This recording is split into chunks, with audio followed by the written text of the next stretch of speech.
Hi, I'm Kurt Fearnley, and this is a really different episode of You Little Ripper. We're here at Toyota Australia Autodrome in Altona, and this is a wonderful facility. You've seen our Australian Paralympians compete overseas, and we've got your favourite Paralympians right here today.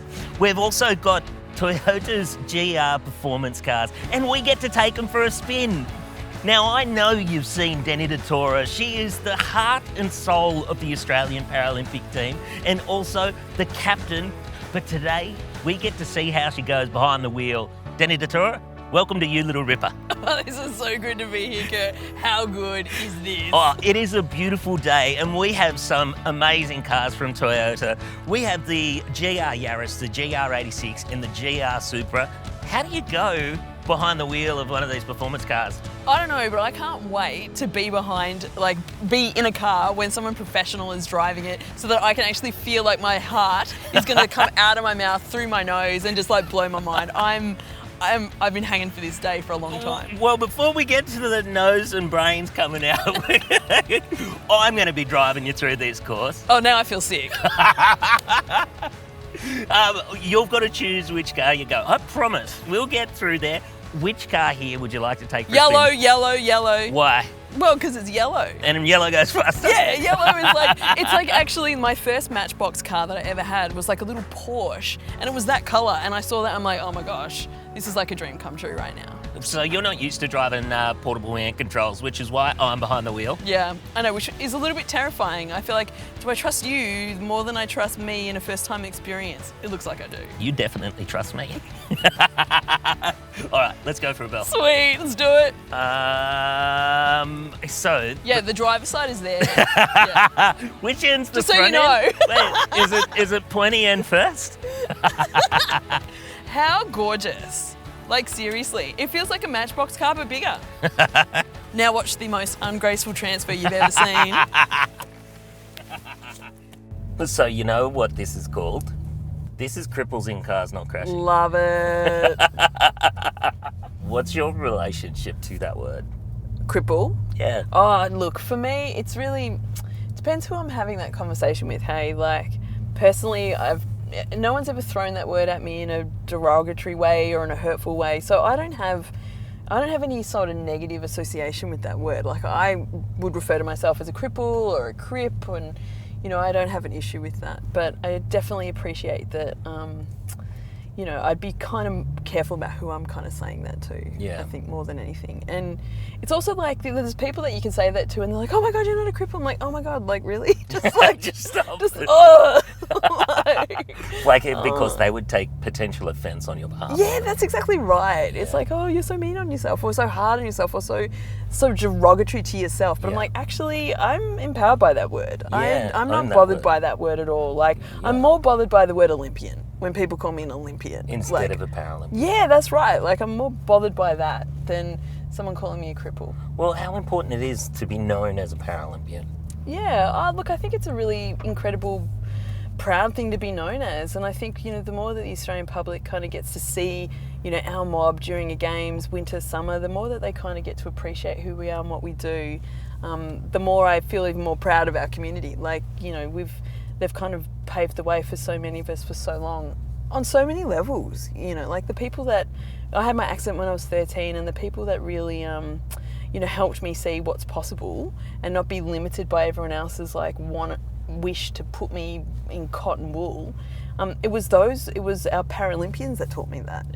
They showed me what it means to be really fierce and brave and be prepared to just, you know, bust a few teeth to kind of learn how to be, you know, strong and independent and live a life that's like really super fulfilling. You know, Sandy Blythe, Brian McNichol, those lads, like when I met them, they were about to go to Seoul in 1988, and we weren't talking about wheelchair, we were talking about just going out and grabbing life. Being around other people, that's where you learn this stuff. Yeah. You know, that the community are the people that are going to teach you the most about, you know, not limiting yourself, because everyone else, you know, could easily just put a ton of like limitations on you, and they do, especially if you're a kid. Like it's easier to wrap you up in cotton wool rather than, you know, bump you around and get you to figure out how to just do it better next time. Like, where are you now? Where's your headspace at?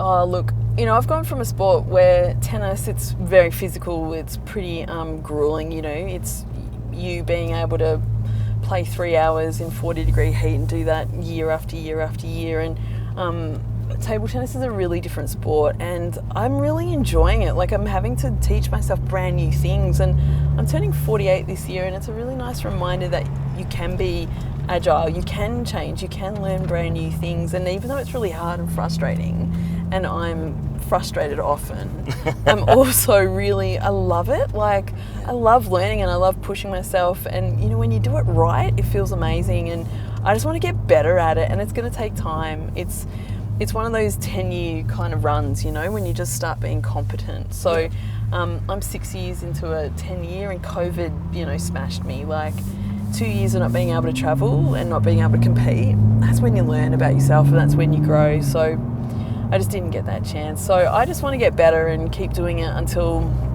I can't do it anymore. And, I love it. Like, you get to a Games and you get to a Paralympics, and it's those other little special things that you feel, how good is this, when you're kind of surrounded by your community and just the people that you love and the people that you've seen kind of grow and just become these just awesome humans. And I love it. I'm so proud of this mob that we've got around us.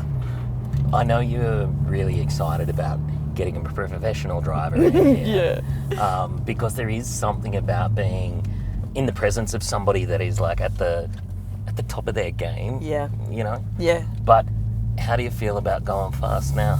Oh, floor it, dude. Go as fast as you can.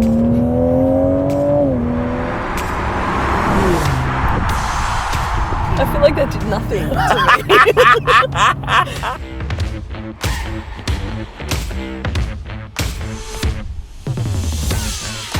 Oh, see, that's the feeling I'm looking for.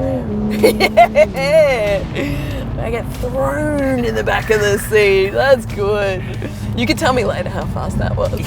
Yeah. You know what? Instead of me flooring it, I think I've just pushed it to my limits. Sure. Fair enough. So we've got Australian rally champion Harry Bates, and he is going to take us for a couple of laps. Hello. Harry Bates!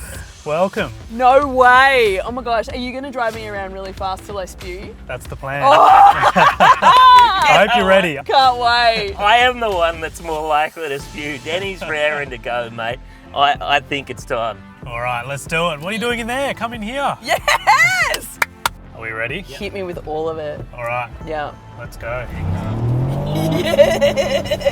Oh, this seatbelt is good. Yes! Yeah! That is so good. That's great! That's so good.